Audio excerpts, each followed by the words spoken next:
தாய் தமிழ் வாழ்க, தலைவர் பிரபாகரன் வாழ்க. மக்கள் காசுல ₹1 எனக்கு எடுக்க தேவையில்லை. வேணுங்கிற அளவுக்கு காசு பார்த்தாச்சு. மக்களுக்கு ஒண்ணுனா முதலா வந்து நிப்ப, ஓடலாம் மாட்டேன், முதலா வந்து நிப்ப. பஸ்லையும் ஃப்ளைட்லையும் ஷோகேஸ் ஷோ கொடுத்தவங்களுக்கு ஆட்சி கொடுத்துருக்காங்க தமிழ்நாட்டு மக்கள். எப்படி தமிழ்நாட்டு மக்கள்? அட மானங்கட்ட மக்களே, அட கேரளாவில் கூத்தாடி கிராஸ் பண்ணி போனால் அங்கே இருக்கிற மக்கள் அவனை பார்க்க மாட்டாங்க. அங்கே அவன் பொழப்புக்கு, அவன் வயிற்று பொழப்புக்கு படம் நடிக்கிறான், நமக்கு என்னடா கிடைக்க போகுது அப்படின்னு கண்டுக்கவே மாட்டாங்க. அப்படி கிராஸ் பண்ணால் கூட கண்டுக்க மாட்டாங்க.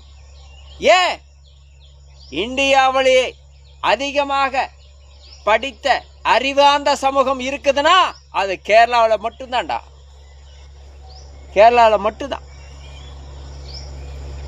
ஈனப்பிறவின்னு இந்திய உலகத்திலேயே ஒரு பிறவி இருக்குது, இந்த தமிழ் பிறவி இங்கேதான். கூத்தாடிக்கு பாலாபிஷேகம், கட்டாபிஷேகம். கூத்தாடி திராவிடனுக்காக உயிரை விடுறது தமிழனுடைய வேலை. எல்லா வேலையும் பார்த்துட்டான் தமிழன். மாமா வேலையும் பார்த்துட்டான், எட்டப்ப வேலையும் பார்த்தான், காட்டி கொடுக்குற வேலையும் பார்த்தான், கருங்காலி வேலையும் பார்த்துட்டான். அதனால தான் தமிழ்நாட்டில் தமிழை ஆள முடியல. ஜோசப் விஜய், நீ எலெக்ஷன் அப்போ பேசின டைலாக்கெல்லாம் உடம்பே புல்லரிச்சுது. அப்பா சிங்கப்பூர் மாதிரி கொண்டு வருவாரா, ஒரு லண்டன் நாடு மாதிரி கொண்டு வருவாரான்னு எனக்கே புல்லு அப்படியே சிலுத்து போச்சு. பொய் பொய் பொய். ஜோசப் விஜய் வாய் திறந்தாலே பொய். எத்தனை சலுகை சொன்னார், வாக்குறுதி சொன்னார், ஒன்றை நிறைவேற்ற முடியல, ஒன்றை நிறைவேற்ற முடியல.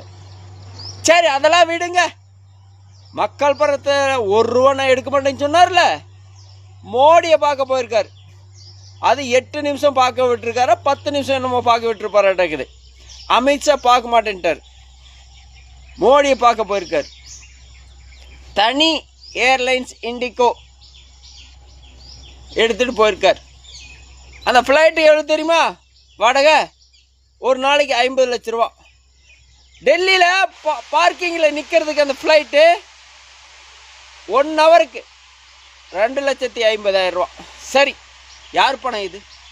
என் பணம், என் மக்கள் பணம், எங்கள் தமிழர்களுடைய பணம் இது.